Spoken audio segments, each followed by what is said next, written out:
Hello दोस्तों, नमस्कार। स्वागत है आपका आपके यूट्यूब चैनल एग्जाम 91 पे। चलिए भाई दोस्तों, अभी तक तो हम लोग कई प्रैक्टिस सेट कर चुके हैं और अब हम लोग उसके आगे बढ़ते हैं और देखते हैं कि किस तरीके का पोर्शन बनता है। क्योंकि देखिए, मैं आपको बताऊं कि पेपर इस समय जो हम लोग पेपर कर रहे हैं, देखिए इसी तरीके का मॉडरेट पेपर आएगा जिसमें आपको कुछ क्वेश्चंस ऐसे लगेंगे कि यार ये तो हमें बहुत सरल है, ये तो हमें आते हैं। लेकिन दोस्त, उसमें से कुछ क्वेश्चन ऐसे होंगे जो आपको देख के लगेंगे कि हाँ, ये क्वेश्चंस कठिन हैं, ठीक है, कि ये इतने हार्ड हैं कि ये इस तरीके के क्वेश्चन नहीं आते। लेकिन इस बार पेपर आपको ऐसा ही देखने को मिलेगा। क्यों? उसका रीज़न यही है सबसे बड़ा कि पेपर जो होगा भाई, उससे आपकी जीएस और इंग्लिश से ही आपको नौकरी मिलनी है। तो पेपर जीएस और इंग्लिश का पेपर जो है इतना सरल तो नहीं आएगा। आप इस चीज़ को अपने दिमाग में डाल लीजिए और उसी हिसाब से तैयारी कीजिए।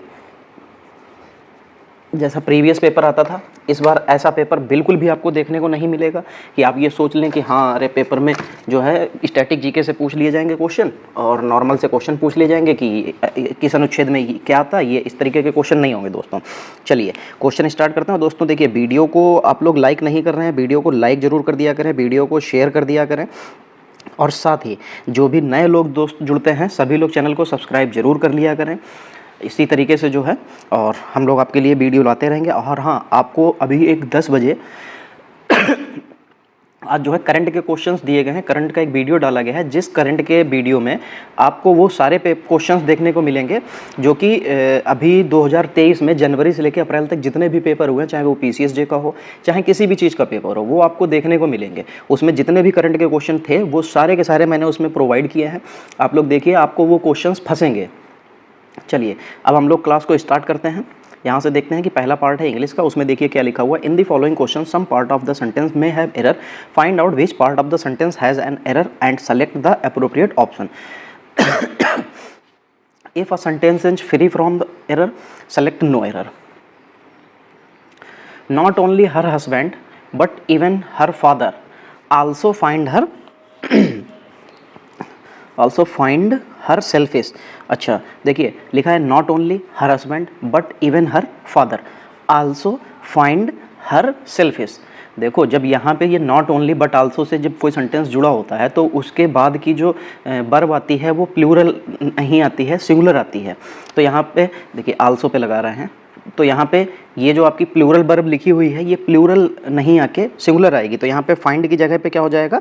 फाइंड्स आ जाएगा, ठीक है। तो यहाँ पे फाइंड की जगह पे फाइंड्स आ जाएगा। तो किस ऑप्शन में गलती हो जाएगी? सी वाले ऑप्शन में। चलिए फिर देखिए second number. If you inform me of Kanika's arrival time I shall go to attend her at the airport. अच्छा, if you inform me of Kanika's arrival time I shall go attend her at the airport. ये दोस्तों इस sentence में कोई भी गलती नहीं है, ये नो एरर है, बिल्कुल सही एरर मतलब सही सेंटेंस लिखा हुआ है, इसमें किसी भी तरीके की कोई गलती नहीं है। चलिए आगे देखते हैं, आगे क्या है। In the following question the sentence given with the blank to be filled in with an appropriate word, select the correct alternative out of 4 and indicate by the selecting the appropriate option. चलिए क्या लिखा हुआ है 3 नंबर में? I agree your proposal. तो जो agree जो है तो वो क्या होगा, किसके साथ? देखो यहाँ पे फॉर लिखा है, ऑफ लिखा है, टू लिखा है और ऑन लिखा है। तो दोस्तों देखो, यहाँ पे जो होता है, जब एग्री विद होता है तो इसका मतलब है किसी पर्सन की थिंकिंग या किसी पर्सन के साथ एग्री होना, ठीक है। और जब किसी, जैसे ये प्रपोजल लिखा है, यानी कि नॉन पर्सन के साथ जब हम लोग एग्री करते हैं तो उसके लिए टू आता है, एग्री टू होता है। तो यहाँ पे I agree to your proposal. अगर यहाँ पे आई एग्री टू यू मतलब आई एग्री यू होता है तो आई एग्री विद यू होता है। तो यहाँ पे जब भी कभी कोई, तो दोस्तों इसी तरीके से आपको ध्यान रखना होगा कि जब किसी पर्सन के साथ क्या होता है, जब किसी पर्सन के साथ सहमति दिखाई जाती है तब एग्री विद होता है। और जब पर्सन के साथ नहीं होके किसी पर्टिकुलर चीज़ों के लिए या पर्टिकुलर किसी और चीज़ के लिए या काम के लिए अगर एग्री दिखाई जाता है तो टू के साथ जोड़ते हैं। चलिए आगे बढ़ते हैं। While travelling to Bangalore I run a very old friend of mine. अच्छा देखो, यहाँ पे लिखा हुआ है रन अक्रॉस, अप, अगेंस्ट या ऑफ। तो देखो रन अक्रॉस होता है, रन अक्रॉस का मतलब होता है अचानक से मुलाकात या अचानक से मिल जाना। तो यहाँ पे अगर वाइल ट्रैवलिंग टू बंगलोर, जब मैं बंगलोर ट्रैवल कर रहा था तो रन अक्रॉस अचानक से मिला अ very old friend of mine, जो कि मेरा बहुत पुराना दोस्त था, उससे मैं अचानक से मिला। तो यहाँ पे क्या हो जाएगा कि रन अक्रॉस हो जाएगा। और रन ओवर जो होता है उसका मतलब होता है कुचलना, और रन अगेंस्ट होता है अचानक सामना करना, ठीक है। और अचानक मुलाकात करना होना, ठीक है, वो अलग चीज़ होती है, और अचानक सामना करना तो वो अलग चीज़ होती है। चलिए, ever since Rashmi's parents died, her maternal grandfathers had all her needs. Ever since Rashmi's parents died, her maternal grandfather had all her needs. अच्छा, तो यहाँ पे जब उसके जो मतलब मैटरनल ग्रैंडफादर यानी कि नाना नानी के जो ग्रैंड पेरेंट थे, नाना नानी की मृत्यु के बाद जो है रश्मि की देखभाल जो है, उसकी जो ज़रूरत थी उसका ध्यान रखा, उसकी जो ज़रूरतें थी उसका ध्यान रखा गया। तो देखिए, जब भी कभी इस तरीके की चीज़ आती है तो उसमें क्या होता है, सीन टू होता है। सीन टू का मतलब क्या होता है? सीन टू का मतलब होता है किसी व्यक्ति या परिस्थिति का ध्यान रखना होता है। सीन टू इसका मतलब होता है किसी व्यक्ति या परिस्थिति का ध्यान रखना। तो ever since Rashmi's parents died, जब उसके माता पिता रश्मि's पेरेंट्स डाइड, उसके माता पिता मर गए, हर मैटरनल पेरेंट्स यानी कि उसके जो नाना नानी थे, हैड सीन टू यानी कि उसकी देखभाल की, या ये कह सकते हैं कि उसका ध्यान रखा, ऑल हर नीड्स, और उसकी ज़रूरतों का ध्यान रखा। तो यहाँ पे ये उसके लिए बिल्कुल सही हो जाएगा। चलिए आगे बढ़ते हैं। As soon as he received the call the hospital he left the home. As soon as he received the call the hospital he left the room. तो यहाँ पे क्या हो जाएगा, लिखा हुआ है ऑफ, विद, फ्रॉम और एट। तो उसने क्या हुआ था, receive call from the hospital, उसको हॉस्पिटल से जैसे ही कॉल मिली उसने घर छोड़ दिया, मतलब घर से निकल लिया। तो फ्रॉम हो जाएगा, फ्रॉम से मतलब से। Direction in the following question out of the 4 alternative select the word opposite meaning of the given word. अच्छा, वर्टुअस लिखा हुआ है, जो वर्टुअस है इसका मतलब होता है सद्गुणी, ठीक है। और इसी तरीके से जो सिनफुल लिखा हुआ है, और इसका जो मतलब सिनफुल का भी मतलब होता है सद्गुणी। और ये डिसग्रेबल लिखा हुआ है शायद, डिसएग्रीएबल मतलब असहमति होता है। इक्विवोकल लिखा हुआ है, इक्विवोकल का मतलब क्या होता है, ये सद्गुणी ये भी होता है। और इनक्रेडिबल मतलब अविश्वसनीय होता है। इसमें पूछा गया था, अच्छा वर्ड अपोजिट है, तभी मैं सोचूं सिनफुल का मतलब जो है मतलब सिनफुल का, भाई मैं सोचूं यार सद्गुणी तो नहीं होता है, सद्गुणी नहीं, यहाँ पे ये कह सकते हैं कि निर्गुणी, जो मतलब उसके विपोजिट होगा सिनफुल, ठीक है। और डिसएग्रीएबल जो सहमति ना हो, और इक्विवोकल मतलब सद्गुणी होता है। चलिए, इन the following question 4 of alternative select the alternative which best express meaning of the idiom phrase. चलिए इडियम देखते हैं, क्या लिखा हुआ है, फेंट हार्टेड। फेंट हार्टेड का मतलब क्या होता है, कमजोर दिल होता है दोस्त। क्या होता है, कमजोर दिल। काम, शांत, टिमिड, कमजोर दिल, लवेबल प्यार करने वाला, करेजियस बहुत मजबूत दिल का। तो टिमिड हो जाएगा, टिमिड मतलब कमजोर दिल का होता है। To make a pill, to make a pill का मतलब होता है अधिक धन कमाना। क्या होता है, अधिक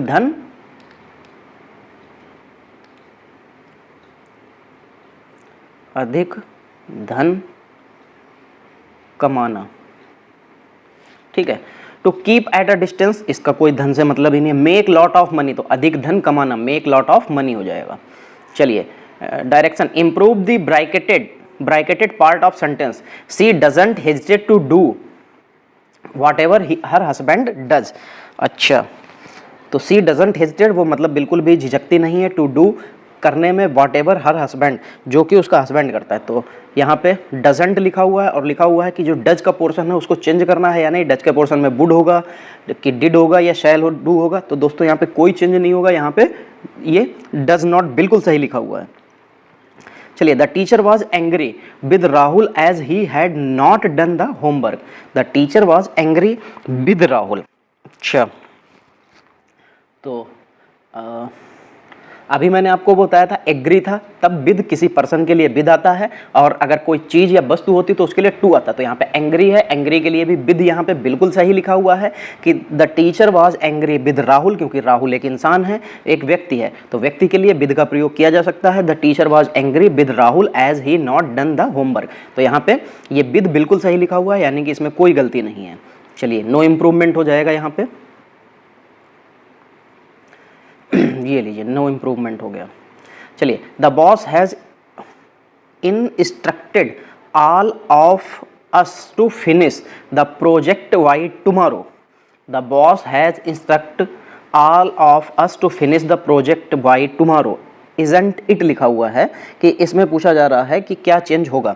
देखो दोस्तों ये क्वेश्चन टैग का है, क्योंकि यहाँ पे क्वेश्चन मार्क के, ये क्वेश्चन मार्क से पहले इजंट इट लिखा हुआ है, तो ये क्या है, ये क्वेश्चन टैग है, ठीक है। और क्वेश्चन टैग कैसे चेंज होता है, जो यहाँ पे हेल्पिंग वर्ब दी होती है उसी को जाके नेगेटिव में बना देते हैं। तो यहाँ पे क्या लिखा हुआ, हैज, ठीक है, और कुछ हमें पढ़ने की जरूरत ही नहीं है, यहाँ पे हैज लिखा हुआ, आगे क्वेश्चन टैग होगा तो हैजेंट हो जाएगा, तो हैजेंट शी हो जाएगा। The boss instruct all of us to finish the project tomorrow, तो क्या हो जाएगा, डिडंट इजंट इट, या क्या हो जाएगा, तो हैजेंट सी हो जाएगा। तो हैजेंट, क्योंकि हैज था तो हैजेंट सी का प्रयोग हो जाएगा यहाँ पे।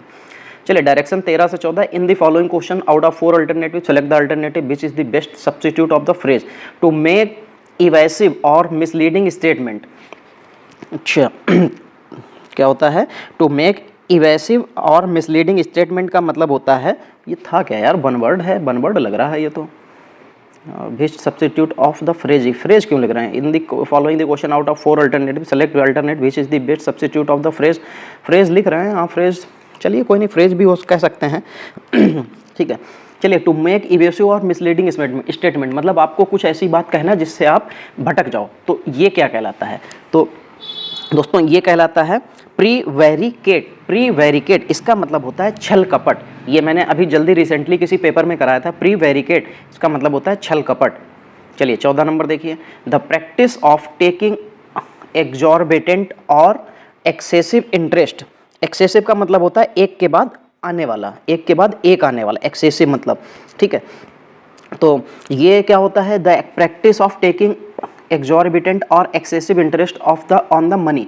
तो इसका मतलब है कि वो उधार दिए हुए पैसे पर आपको क्या है, एक के बाद एक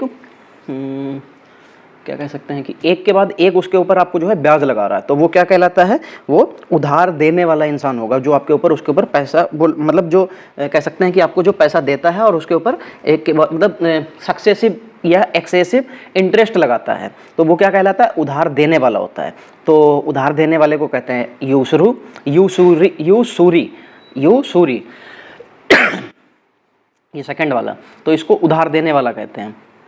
चलिए 6 नंबर देखिए, 6 नंबर में लिखा है in the following question 4 words are given out of which word is incorrectly spelled with this incorrectly spelled word. जो इनकरेक्टली स्पेल्ड है इसको बताना है। कैरिकुलम लिखा हुआ है, करेजियस लिखा हुआ है, कोलैबोरेट लिखा हुआ है, सिलेंडर लिखा हुआ है। देखो दोस्तों सबसे पहली बात तो आपको सारी स्पेलिंग्स पता होनी चाहिए। देखो कैरिकुलम डबल आर आया, मैंने आपको बहुत बार समझाया है कि स्पेलिंग्स वो जरूर पढ़िएगा, वो जरूर एक बार नज़र में डाल के जाइएगा जिसमें भी डबल कैरेक्टर आता है। डबल कैरेक्टर वाले जितने भी मीनिंग होते हैं वो आपके लिए बहुत इंपॉर्टेंट है, खासकर एसएससी के लिए, तो आप जरूर देख के जाइए। मैं सिर्फ एमटीएस की बात नहीं कर रहा हूँ, आप एसएससी का कोई भी एग्जाम दीजिएगा, ठीक है, तो आपके लिए वो वहाँ पर जरूर काम आएगा, ठीक है। चलिए और कैरिकुलम CURRI CULUM, कैरिकुलम बिल्कुल सही लिखा हुआ। करेजियस COUR, तो यहाँ पे दोस्तों COURAGIOUS है। कैरिकुलम तो सही स्पेलिंग मुझे नहीं लग रही, लेकिन कैरिकुलम तो सही लिखी है, CURRI CULUM कैरिकुलम।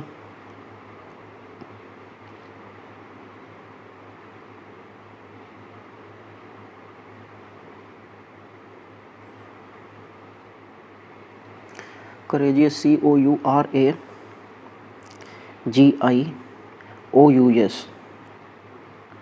यार तो करेजियस की भी तो सही लिखी है। कोलैबोरेट COLLABORAT, कोलैबोरेट का मतलब ठीक है मिलजुल करना। सिलेंडर CYLINDER, सिलेंडर भी सही लिखी है।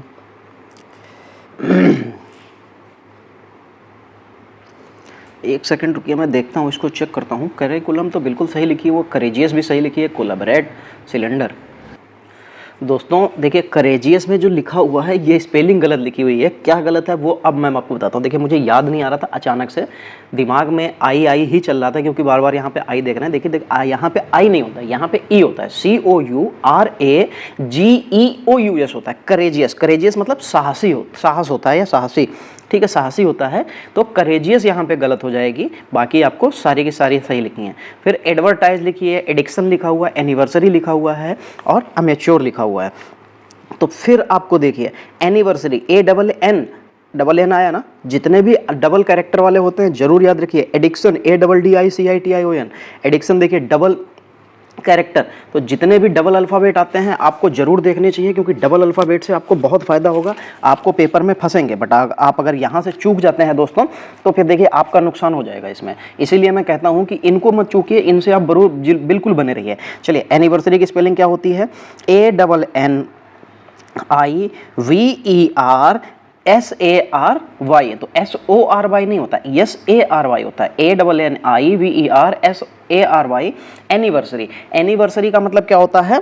वार्षिकोत्सव या सालगिरह कह सकते हैं। चलिए, the question below consist of a set of label sentence, these sentence when properly sequence from the coherent paragraph, select the most logical order of sentence from the among option. अच्छा, यहाँ पे देखिए क्या लिखा हुआ है। लिखा हुआ है the Mughal empires was extensive but it was not integrated, it was rather N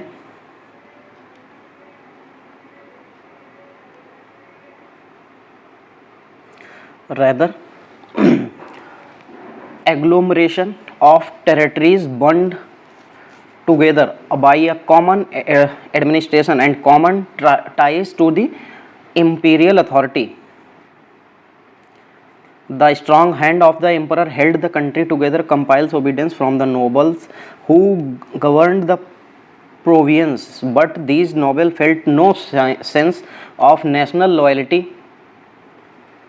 for the simple reason that the empire was not the nation. दोस्तों देखिए यहाँ पे ये जो आपको जो सबसे लास्ट में ये जो एस नंबर दे रखा है, एस जो एस है, ये एस जो है ये आपको ये बिल्कुल लास्ट पोर्शन ही नहीं, ये थर्ड पोर्शन मुझे लगा, ठीक है। बाकी मैं आपको बताता हूँ, ये जो आपको यहाँ पे लिखा हुआ था the Mughal empires was extensive but it was not integrated, ये फर्स्ट था। और इट वाज रैदर देन, तो यहाँ से इंटीग्रेटेड के बाद इट वाज रैदर देन नहीं होगा, ठीक है। यहाँ से देखते हैं द स्ट्रॉन्ग हैंड, हाँ ये सही है, the strong hand the emperor held the country together compiling, तो ये सेकंड नंबर हो जाएगा और ये वाला थर्ड नंबर हो जाएगा, और ये लास्ट वाला नहीं, वो वाला थर्ड नहीं, वो रैदर देन वाला था, वो फोर्थ हो जाएगा। थर्ड ये हो जाएगा और सेकंड वाला यानी कि क्यू वाला ये फोर्थ हो जाएगा। तो इस तरीके से क्या बन जाएगा? PR फिर SQ, PRSQ। तो देखते हैं PRSQ में कौन कौन सा ऑप्शन दे रखे हैं। देखिए PRQS SR, तो यस है, यस तो काट ही देना है, तो P से स्टार्ट है, ये भी R से स्टार्ट है, कर दिए PRSQ। देखिए तीसरा ऑप्शन बिल्कुल सही मिल जाएगा। दोस्तों देखिए भाई, इसमें आपको अपनी तरफ से मेहनत करनी पड़ेगी, इसका कोई फंडा नहीं होता, इसमें आपको ये पता करना पड़ेगा कि यार ये लिखा है तो अच्छा इसके बाद तो ये तो नहीं आ सकता, इसकी मीनिंग निकल रही है या इसका जो सेंस निकल रहा है वो इसके बाद नहीं आएगा। चलिए फिर देखते हैं the English develop transport the communication on modern lines, they establish the first printing press and newspaper in India. अब आपको यहाँ से लग रहा होगा कि जब they establish the first printing press the newspaper in India, the English develop transport and communication on modern lines, ठीक, are one of the most beneficial result of the British rule was the modernization of India. The press further developed later to inform the educate the masses about the British exploitation of India. दोस्तों देखो यहाँ से मैं आपको देखिए समझना पड़ेगा क्या लिखा हुआ, one of the most beneficial result of the British rule was the modernisation of India. Sorry दोस्तों, ये एक नंबर बन जाएगा, ठीक है। फिर दे इस्टेब्लिश नहीं, the English develop developed transport and communication of modern lines, बिल्कुल सही है, क्योंकि उन्होंने जो मॉडर्नाइजेशन किया था तो उसमें एक सबसे बड़ा काम था कि development transport and communication modern life, ये बिल्कुल सही था। फिर उसके बाद they establish the first printing press and newspaper, ये भी बिल्कुल सही था कि उन्होंने ही बनाया था। फिर the press further develop later to inform the and educate the mass about British exploitation of India, ये चौथा नंबर बन जाएगा। तो देखो दोस्तों, देखो यहाँ से आपको समझना पड़ेगा कि देखिए आर पहला था, फिर उसके बाद पी वाला दूसरा था, फिर उसके बाद क्यू वाला तीसरा था और लास्ट में एस वाला चौथा था। तो कैसे स्टार्ट हुआ, आर पी क्यू एस। तो देखो आर है, ठीक है, आर पी है, नहीं है, काट दीजिए, इसमें तो आर ही नहीं है, इसमें तो आर ही नहीं है, तो आर पी क्यू एस, ये लीजिए आपको मिल गया। चलिए फिर आगे बढ़ते हैं।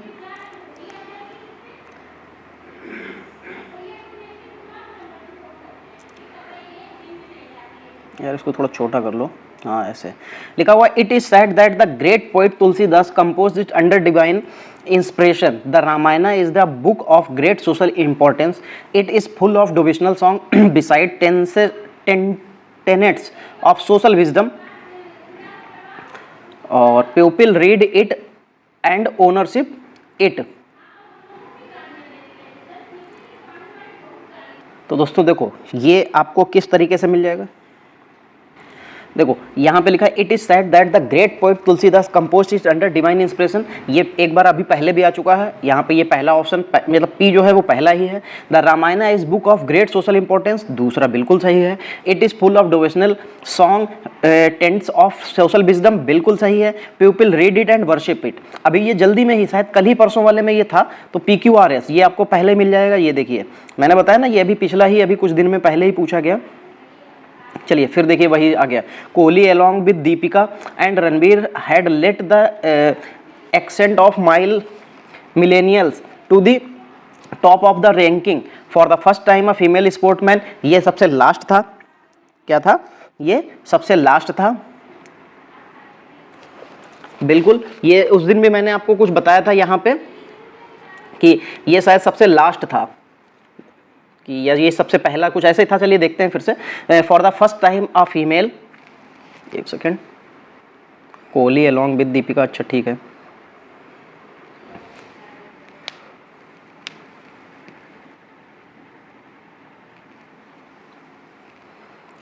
चलिए, for the first time female sportsman has made in the top 50 this year saw PV Sindhu make an entry at 15। Former captain Dhoni slipped out from 9th place last year. अच्छा चलिए, तो देखिए this year saw PV Sindhu make an entry at an entry, ये तो नहीं होना चाहिए पहले यहाँ पे।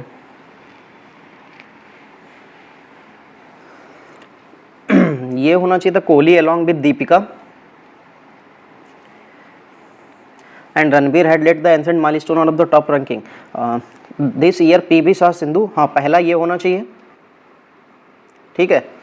और फिर उसके बाद में this year saw PV Sindhu make an entry at 15, ठीक है। फिर उसके बाद ये आना चाहिए क्योंकि पीवी सिंधु इसमें पहली बार आई। For the first time a female sportsman has made in the top 15, तीसरा ये होना चाहिए। और चौथा former captain Dhoni slipped from the 9th place last year, ठीक है। चलिए यहाँ पे देखते हैं क्या हो जाएगा, यानी कि पी, फिर उसके बाद में आर, फिर Q S, P R Q S, ये ऑप्शन होने चाहिए। चलिए देखते हैं, ये देखिए भाई चौथे ऑप्शन में आपको दिख रहा है पी आर क्यू एस, ये पी आर क्यू एस हो जाएगा। Select the word similar in the meaning of the word given, haggard लिखा हुआ है। चलिए दोस्तों क्या लिखा हुआ है, हैगार्ड, हैगार्ड का क्या हो जाएगा, हैगार्ड का रेडिकुलस रेडिक्यूल होता है, रेडिकुलस भी कह सकते हैं, रेडिक्यूल होता है, क्या होता है, रेडिक्यूल होता है। चलिए एक सेकंड रुकिए सर, हाँ तो यहाँ पे क्या हो जाएगा कि, अरे यार क्या हो रहा है, ये पेन भी नहीं चल रहा यार, ये रेडिक्यूल हो जाएगा। चलिए 22 से 25 जो इन दी फॉलोइंग पैसेज है, पैसेज को भरते हैं और काम खत्म करते हैं। चलिए 22 में क्या लिखा हुआ है, खाली जगह है, who argue in this way support their case by pointing to the lack of general consensus of opinion which obtains in many part of the field which the philosopher regards as his own and also by अच्छा, खाली जगह में यहाँ पे क्या भरा जाएगा अच्छा चलिए देखते हैं एक बार खाली जगह, this who, that who, the who, those who, हाँ तो दोज आ जाएगा, दोज हु बिल्कुल परफेक्ट बनना है, those who argue in this way support their case बिल्कुल सही हो जाएगा, philosopher regard of his age his own and also by out that, also by out that क्या हो जाएगा आल्सो बाई, एक second, also by out that point pointed pointing two point, तो Poynting हो जाएगा, Poynting out that even within this field there is a growing tendency the part of certain काहे की tendency थी, इन ऑन ऑफ फॉर, तो on tendency on the part of certain science to separate themselves from philosophy and independent, philosophy and independent, independent क्या हो जाएगा, become, independence become बिल्कुल सही हो जाएगा, हाँ बिकम इंडिपेंडेंट दस द फिलोसफिस्ट बिल्कुल सही हो जाएगा। चलिए आगे बढ़ते हैं और जीएस का पार्ट देखते हैं, और वीडियो थोड़ा सा लंबा खिंच गया है, जल्दी जल्दी बढ़ाते हैं। देखिए सामान्य ज्ञान का पोर्शन है, चलिए देखिए यहाँ पे क्या लिखा हुआ है, निम्नलिखित राज्यों में से किस राज्य में माधवपुर मेला लगता है चलिए बहुत बढ़िया क्वेश्चन है, और मेले वेले से रिलेटेड आपसे हमने बताया भी था कि आप लोग जो है इसको जरूर देखा करिए। मैं आपको बता दूं यहाँ पे माधवपुर के लिए बहुत से लोग इसमें राजस्थान में जाएंगे, लेकिन यहाँ पे राजस्थान दिया भी नहीं है, तो आप लोग बच गए।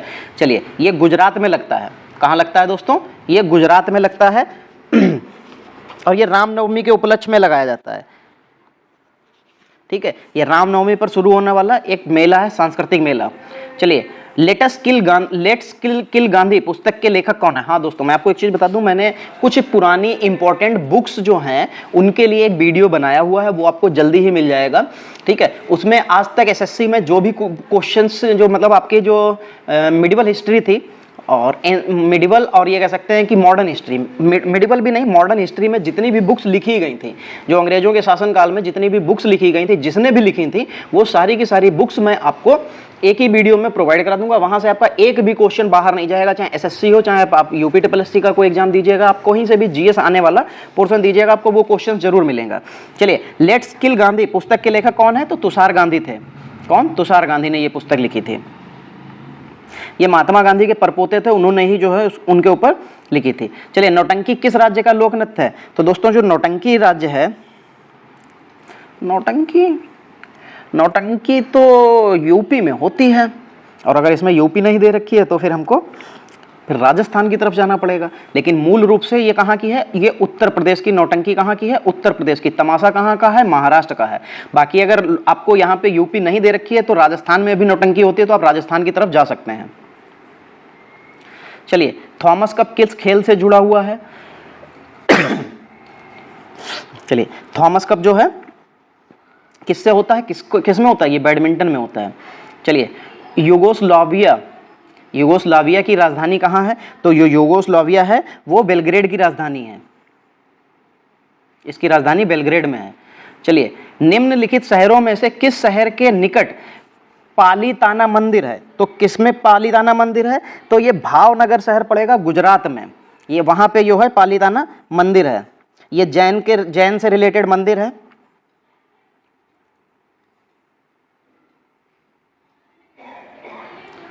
चलिए फिर लिखा हुआ है नोबेल म्यूजियम विश्व में कहां पर स्थित है, न्यूयॉर्क, स्टॉकहोम, डेनमार्क या लंदन। तो नोबेल म्यूजियम की बात हो रही है, तो नोबेल म्यूजियम कहां पे हो जाएगा दोस्तों, ये स्टॉकहोम स्वीडन में पड़ जाएगा, ये स्वीडन में है।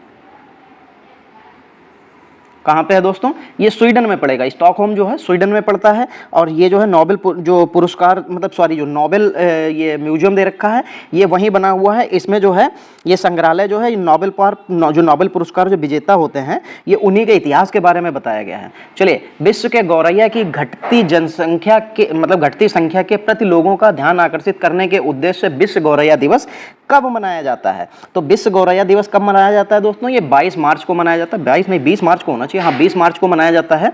ठीक है, इसकी जो शुरुआत हुई थी वो 2010 से हुई थी। चलिए, फिर कर्नाटक का कंबाला त्योहार किससे संबंधित है? देखिए यहाँ से कर्नाटक कंबाला, मैंने ये इसके बारे में आपसे यहाँ से रिलेट भी किया था। तो दोस्तों ये भैंसों की दौड़ से रिलेटेड है। जो कर्नाटक का कंबाला त्योहार होता है ये भैंसों की दौड़ से रिलेटेड होता है। चलिए 14 नंबर देखिए, कौन से बिल को राज्यसभा में पारित नहीं किया जा सकता है? तो संविधान संशोधन का बिल, साधारण बिल, बुनियादी बिल या पूंजी बिल। तो देखो जो पूंजी बिल यानी कि जिसको मनी बिल भी कह सकते हैं, यही बिल एक ऐसा बिल होता है जो लोकसभा में पारित किया जाता है। ठीक है, इसको राज्यसभा से कोई रिलेशन नहीं होता है। बाकी आपका ऐसा कुछ कोई भी बिल नहीं होता जो राज्यसभा में पारित ना किया जा सके। बस वो अलग की बात होती है कि राज्यसभा में पारित करने के बाद उसकी सहमति जरूरी हो या ना हो, ऐसा कुछ जरूरी नहीं है। चलिए 36 नंबर, निम्नलिखित में से कौन सी एक अदिश राशि है?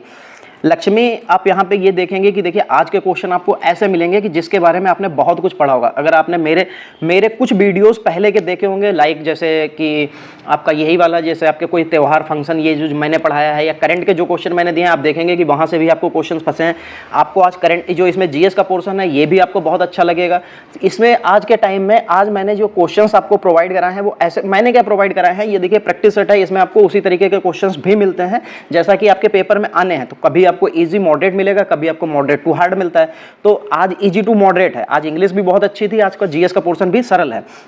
चलिए, तो 36 नंबर में क्या हो जाएगा? जो अदिश राशि इनमें से कौन सी नहीं है? इनमें से कौन सी अदिश राशि नहीं है? तो तापमान, आयतन, समय या बलाघूर्ण।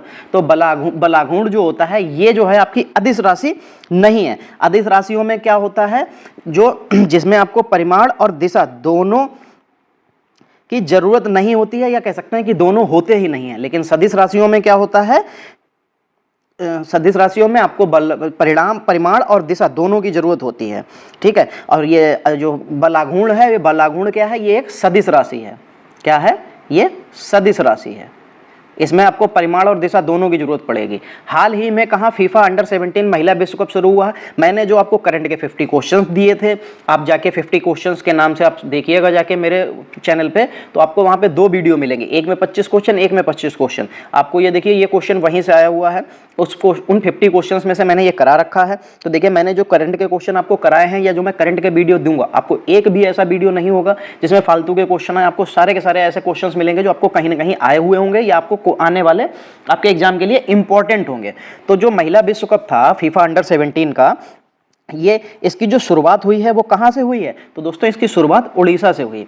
ठीक है, यहां से ही अभी स्टार्टिंग की गई है। चलिए, फिर लिखा हुआ है कि 24 से 30 अप्रैल 2019 के दौरान देश भर में मनाया गया, 24 से 30 अप्रैल को। तो देखो सीधी सिंपल सी बात है, 24 से 30 अप्रैल तक मनाया गया, तो इसका मतलब एक सप्ताह मनाया गया। अब ये सप्ताह किस चीज का मनाया गया है? तो ये विश्व प्रतिरक्षा सप्ताह मनाया गया है। ये विश्व प्रतिरक्षा ये 24 से 30 अप्रैल तक मनाया गया है। इसमें जो है इसका जो अभियान का जो विषय था वो क्या था? एक साथ सुरक्षित टीके काम करते हैं। ठीक है, ये इसका थीम थी। स्वतंत्र भारत में कैबिनेट के खिलाफ पहला अविश्वास प्रस्ताव कब लाया गया?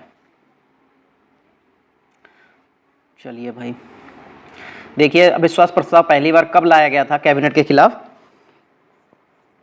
तो ये लाया गया था अगस्त 1963 में लाया गया था। कब लाया गया था? अगस्त 1963 में। ठीक है, ये भारत स्वतंत्र हो चुका था, तो स्वतंत्र भारत के कैबिनेट के खिलाफ पहला अविश्वास प्रस्ताव आया था। ये तीसरी लोकसभा चल रही थी, उसी के दौरान ये अविश्वास प्रस्ताव आया था। ठीक है, और ये अविश्वास प्रस्ताव जो था ये लाया कौन था? तो ये आचार्य JB कृपलानी थे, वो लेके आए थे। 40 सांसद इनके साथ मिले थे, तब इन्होंने ये चीज की थी। सबसे दुर्लभ तत्व कौन सा है? जो सबसे दुर्लभ तत्व है इनमें से एस्टेटिन लिखा हुआ है, रेडॉन, यूरेनियम, लिथियम। तो एस्टेटिन जो है ये सबसे दुर्लभ तत्व हो जाएगा। ठीक है, ये अर्ध धातु होती है, ये स्वाभाविक रूप से होती है, तो इसलिए इसका मिलना थोड़ा सा मुश्किल हो जाता है।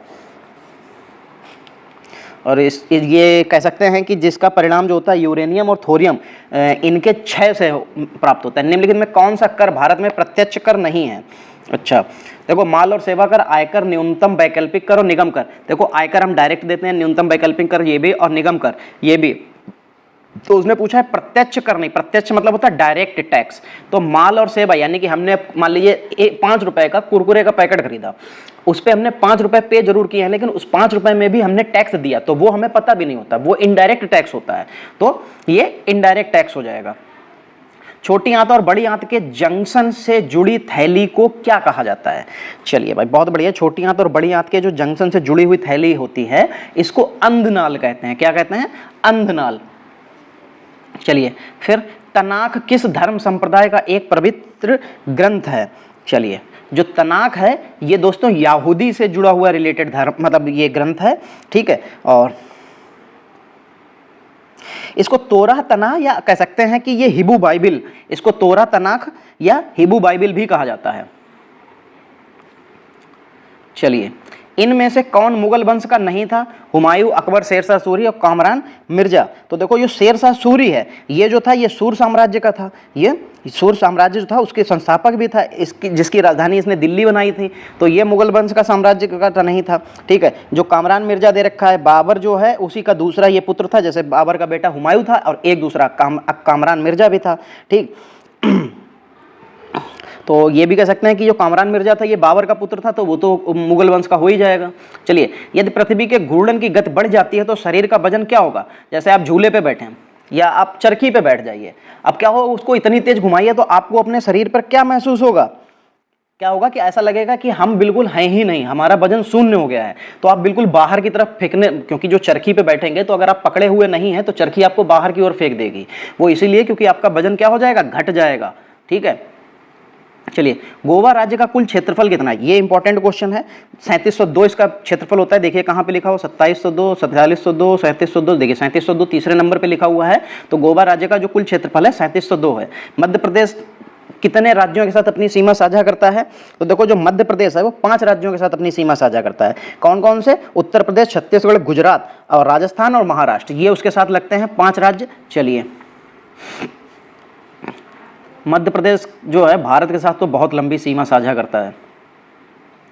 ललितपुर को तो उसने 3 तरफ से घेर रखा है। चलिए, 1526 ईस्वी में ईस्वी सन के पूर्व बाबर ने भारत पर कितनी बार आक्रमण किया था?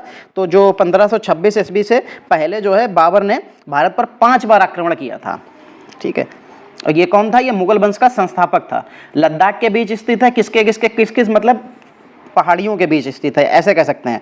तो ये काराकोरम और जस्कर पहाड़ियां पड़ती हैं, ये उन्हीं के बीच में स्थित है। तो देखो शिवालिक, जस्कर नहीं, काराकोरम और जस्कर, दूसरा नंबर बिल्कुल सही हो जाएगा।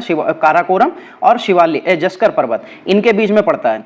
चलिए, निम्नलिखित में वह कौन सा पहला क्षेत्र था जो स्वतंत्र के बाद भारत का अंग बना? निम्नलिखित में वह कौन सा पहला क्षेत्र था जो स्वतंत्रता के बाद भारत का पहला अंग बना? अच्छा, बहुत बढ़िया क्वेश्चन है। तो ये 1954 में दादरा और नागर हवेली जो है ये सबसे पहली बार जो है भारत का क्षेत्र बना था। कब बना था दोस्तों? ये 1954 में बना था। कब बना था? ये 1954 में।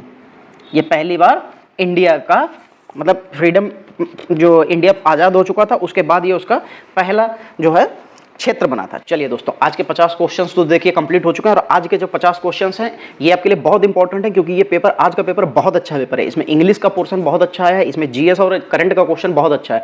करंट के क्वेश्चन वही क्वेश्चन है जो मैंने 50 क्वेश्चन आपको कराए हैं। आप उन 50 क्वेश्चन को चाहे याद कर लीजिए चाहे रट लीजिए, वो 50 क्वेश्चन आपको हर हालत में पेपर में, आपको हर पेपर में, एमटीएस का हर पेपर में आपको 1 या 2 नंबर जरूर देगा। और उसके अलावा जो मैं आज आपको 10 बजे सुबह मैंने जो वीडियो डाला है करंट का, उस करंट के वीडियो में जो आपको मैंने जो 150 क्वेश्चन मैं कराऊंगा, 150 से 200 क्वेश्चन होंगे जो मैं कराऊंगा, वो सारे के सारे क्वेश्चन आपके प्रीवियस ईयर में पेपर में, अभी जो जनवरी से लेकर मार्च तक पेपर हुए हैं उन सभी पेपर्स में आए हुए क्वेश्चन करा रहा हूं। तो आप लोग उनके साथ बने रहिए, उनके साथ जुड़िए, और आपको वहां से मैं जरूर कुछ ना कुछ ऐसा दूंगा जो आपके पेपर में करंट नहीं चूकेगी। चलिए दोस्तों, आज की क्लास को यहीं पर समाप्त करते हैं, मिलते हैं अगली क्लास में। तब तक के लिए जय हिंद दोस्तों।